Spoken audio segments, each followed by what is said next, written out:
మరి పరిశుద్ధ గ్రంథం యొక్క సందేశం కూడా అందరం కలిసి బహుశ్రద్ధతో దేవుని వాక్యాన్ని ఆలకిద్దాం.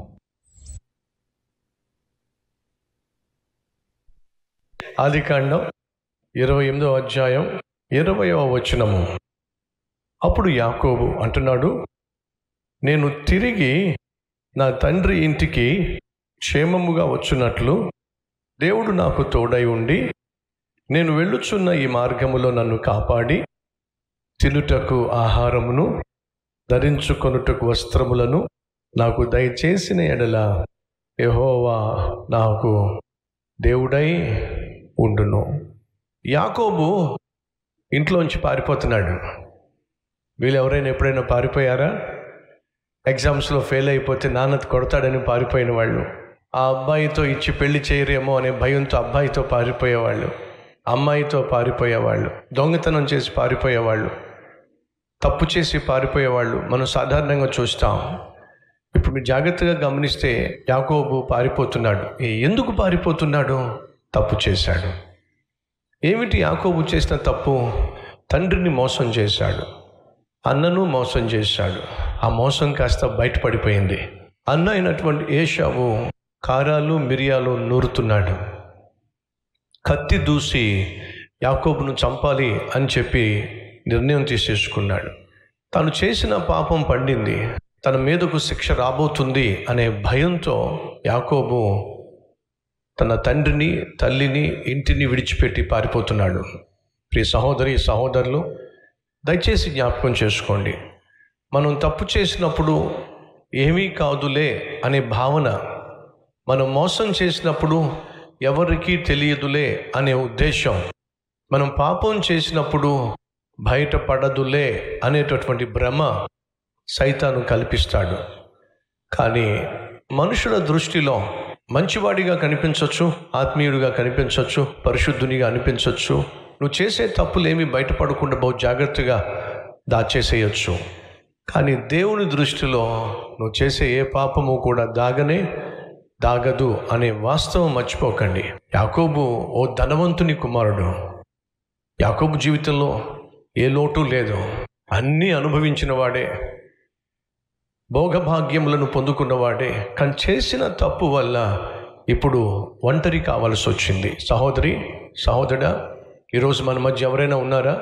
నేను చేసిన తప్పు వల్ల అందరికీ దూరం అయిపోయాను, నేను చేసిన పాపం వల్ల అందరినీ పోగొట్టుకున్నాను, నేను చేసిన మోసం బయటపడింది కాబట్టి నన్ను ఉద్యోగం నుంచి తీసేశారు, నా తప్పే, నా తప్పటడుగే, నా తప్పుడు నిర్ణయమే ఈరోజు నన్ను ఒంటరిని చేసేసింది, ఏకాకిని చేసింది.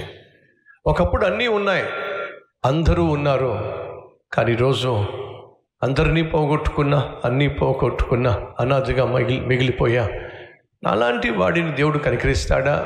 తప్పుడు తడకగా మిగిలిపోయిన నన్ను దేవుడు దర్శించి దీవిస్తాడా అనే ప్రశ్న మీరు వేస్తున్నట్లయితే జవాబు యాకోబే ఇస్తున్నాడు. తప్పు చేశాడు, తరమబడుతున్నాడు, పారిపోతున్నాడు. కానీ యాకోబుకు అర్థమైంది ఏమిటంటే, ఎక్కడికి వెళ్ళాలి? ప్రాణాలు గుప్పెట్లో పెట్టుకొని మరణ భయంతో పారిపోతున్నాను, ఎక్కడికి వెళ్ళాలి? నా భవిష్యత్తు ఏం కాబోతుంది? నా జీవితం ఎక్కడికి చేరబోతుంది? ఎన్నెన్నో ప్రశ్నలు. ఈరోజు మన మధ్య ఎవరైనా ఉన్నారా?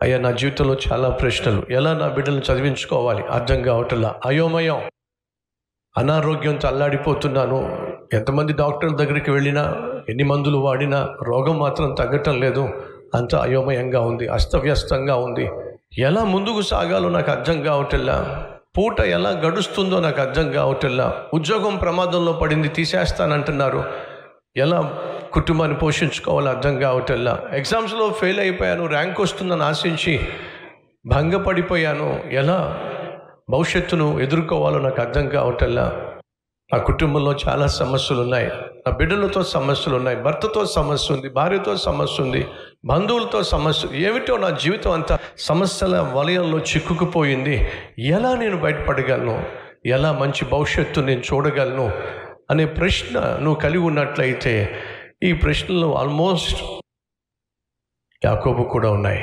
నా భవిష్యత్తు ఏమిటి? అగోచరం. అటువంటి సమయంలో యాకోబుకి ఎవరు జ్ఞాపకం వచ్చారంటే దేవుడు జ్ఞాపకం వచ్చాడు. ఎవరు దర్శించారయ్యా అంటే దేవుడు యాకోబును దర్శించాడు. నా ప్రియ సహోదరుడా, సహోదరి, నువ్వు ఎంత దుర్మార్గుడు అయినా, ఎంతగా దేవునికి దూరంగా వెళ్ళిపోయే ప్రయత్నం చేస్తున్నా, నీకు ఒక శుభవార్త. ఏమిటి? నీ పట్ల ఆయన కలిగి ఉన్న ప్రేమ ఇంత కూడా తగ్గలేదు.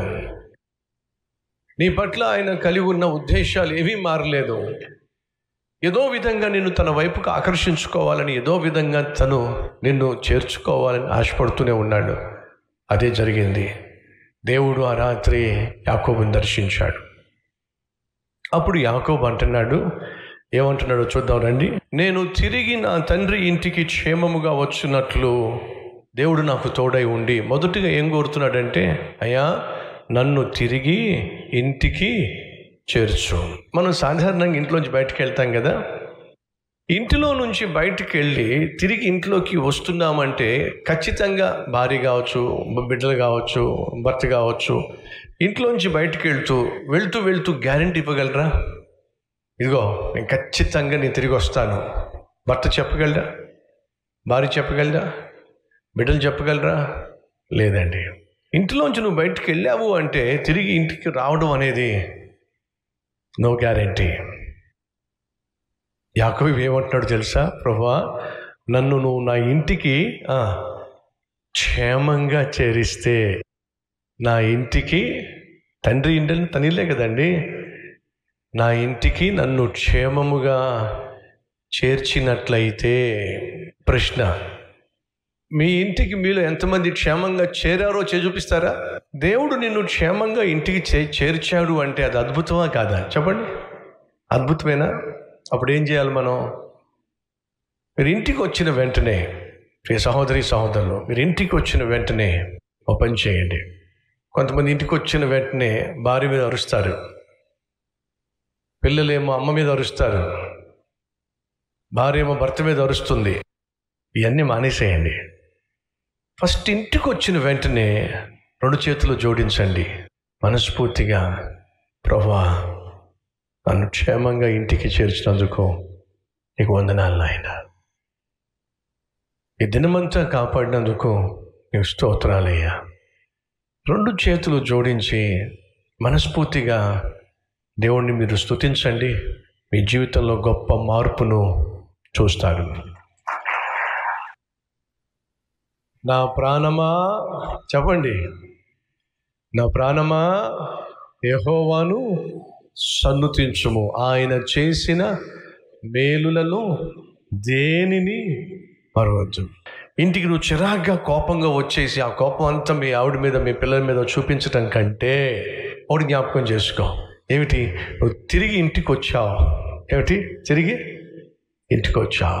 2 చేతులు జోడించి 1-2 నిమిషాలు మౌనంగా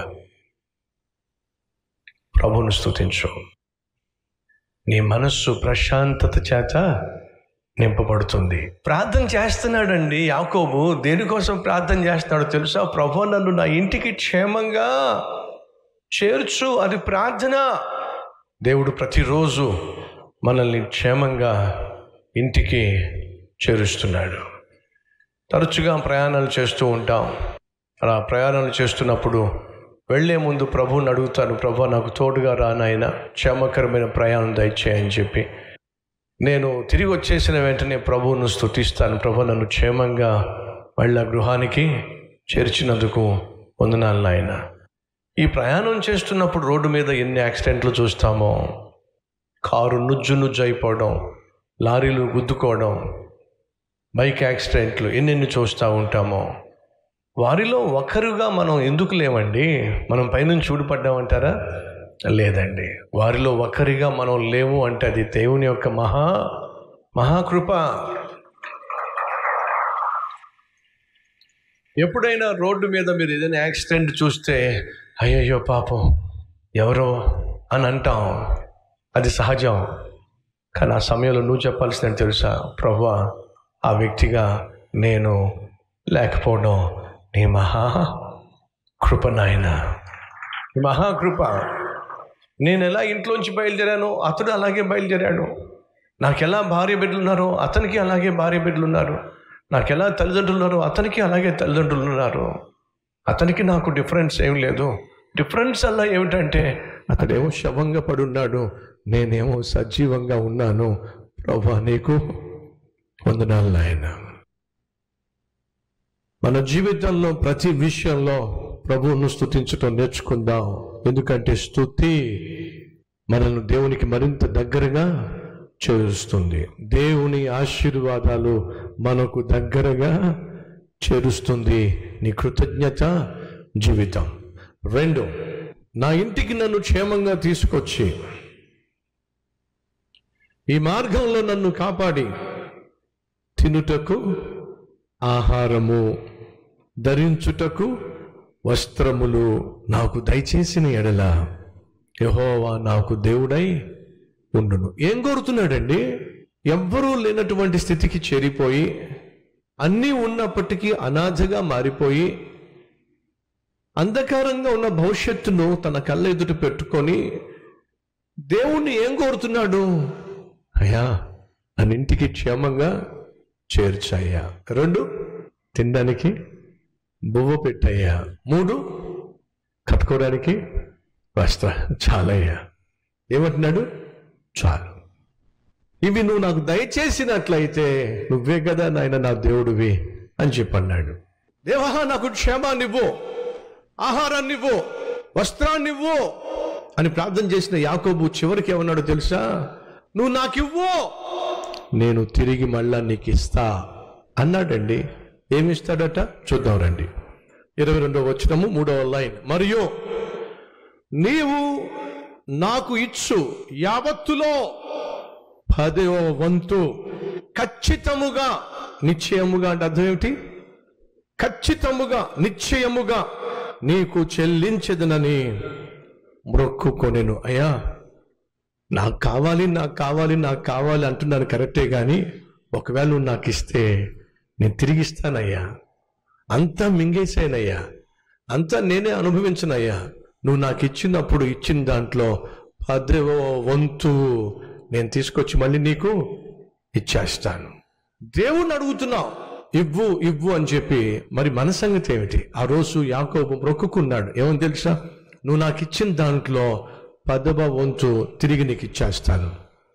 కృతజ్ఞత అనేటటువంటి హృదయాన్ని మనం ధరించి ప్రార్థన చేసిన ప్రతిసారి ప్రియ సహోదరి సహోదరులు, పౌలు వలే ప్రభువా ఆయన స్వరం విన్నప్పుడు ప్రభువా నన్నేం చేయమంటావు? హన్నా వలే నాకు కుమారుణ్ణి అయ్యా తిరిగి నీకు ఇచ్చేస్తా. మనోహ వలే మా కుమారుణ్ణి ఇస్తానంటున్నావు, మమ్మల్ని ఏం చేయమంటావో చెప్పు. యాకోబు వలే ప్రభువా నాకు ఈ క్షేమాన్ని ఇస్తే, వస్త్రాన్ని ఇస్తే, భోజనాన్ని ఇస్తే, ఆహారాన్ని ఇస్తే నేను నీతో ఒక వడంబడిక చేసుకుంటున్నా, ఒక మొక్కుబడి మొక్కుంటున్నా. అదేమిటంటే నువ్వు నాకు ఇచ్చే ప్రతి దానిలో 10వ వంతు ఖచ్చితంగా నేను నీకు ఇస్తానయ్యా. ఎందుకని? నేను కలిగి ఉన్న సమస్తం నువ్వు ఇచ్చిందేగా. అందులో ఒక 10% నీకు తిరిగి ఇవ్వడం అది మహాభాగ్యం, ఆయన ఆశీర్వాదం. మళ్ళీ ఎంతమంది అని గ్రహిస్తారు? నా ప్రాణమా చెప్పండి, యెహోవాను సన్నుతించు. నా అంతరంగమునున్న సమస్తమా ఆయన చేసిన మేలులలో దేనిని మరువద్దు అని ప్రార్థించాలి.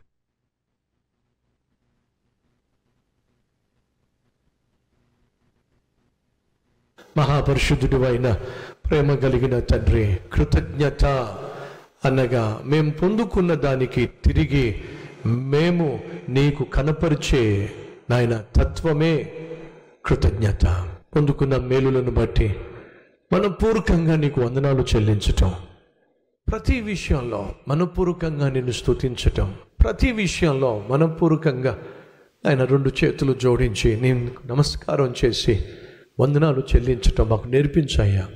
ఉద్యోగ విషయమే కావచ్చు, నాయన అన్నపానాలే కావచ్చు, కట్టుకునే వస్త్రాలే కావచ్చు, వెళ్ళే వాహనాలే కావచ్చు, ఉన్న ఉద్యోగమే కావచ్చు, పొందుకున్న ఆశీర్వాదాలే కావచ్చు, ప్రతి విషయంలో నాయన కృతజ్ఞత మాకు దయచేయి నాయన.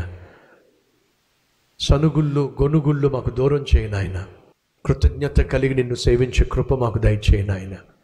అంతేకాకుండా నీ సన్నిధికి వచ్చి మాకున్న అవసరాలు పంచుకుంటున్నప్పుడు మాకు ఈ అవసరం ఉంది నాయన, మాకు ఈ కష్టం ఉంది అయ్యా, మాకు ఈ సమస్య ఉంది నాయన ఆ సమస్యను తీర్చు ప్రభువా, సమాధానం దయచేయి ప్రభువా అని మీ దగ్గర మేము అడుగుతున్నప్పుడు ఒక ఒడంబడిక మేము చేసుకుంటే అది కృతజ్ఞతకు ఆధారం అవుతుంది. అన్న నాకు కుమారుని ప్రభువా, ఆ కుమారుని తిరిగి నీకు ఇస్తా. సౌలు వలె, పౌలు వలె ప్రభువా నన్నేం చేయమంటావు? మనోహ వలె ప్రభువా మమ్మల్ని ఏం చేయమంటావు? యాకోబు వలె ప్రభువా నువ్వు నాకు ఇచ్చే ప్రతి దానిలో 10వ వంతు నీకు తిరిగిచ్చేస్తానయ్యా. ఇది గొప్ప గొప్ప ఆత్మీయులు పొందుకున్న వాటిని బట్టి తిరిగి ప్రతిస్పందించిన విధానం నాయన. కేవలం పొందుకొని మర్చిపోవడం కృతజ్ఞత కాదు, పొందుకొని కృతజ్ఞతతో తిరిగి ఇవ్వడం ఆశీర్వాదం. మేము నీకు ఇచ్చేదే దీవించబడుతుంది, గుర్తించబడుతుంది, బహుగా హెచ్చించబడుతుంది. ఈ వాస్తవాన్ని గ్రహించి ఇది మొదలుకొని నాయన అన్ని విషయాల్లో మేము కృతజ్ఞత కలిగి జీవించే భాగ్యాన్ని ఇవ్వమని యేసునామం పేరట వేడుకుంటున్నాం తండ్రి, ఆమెన్. ఇంతవరకు ఓపికతో విన్నందుకు మీకు అందరికీ కృతజ్ఞతలండి. ఇంతవరకు నా ఛానల్ సబ్స్క్రైబ్ చేసుకోకపోతే దయచేసి సబ్స్క్రైబ్ చేసుకోండి, లైక్ చేయండి, షేర్ చేయండి. ఇంకా లేటెస్ట్ వీడియోల కోసం బెల్ ఐకాన్ మీద క్లిక్ చేయండి.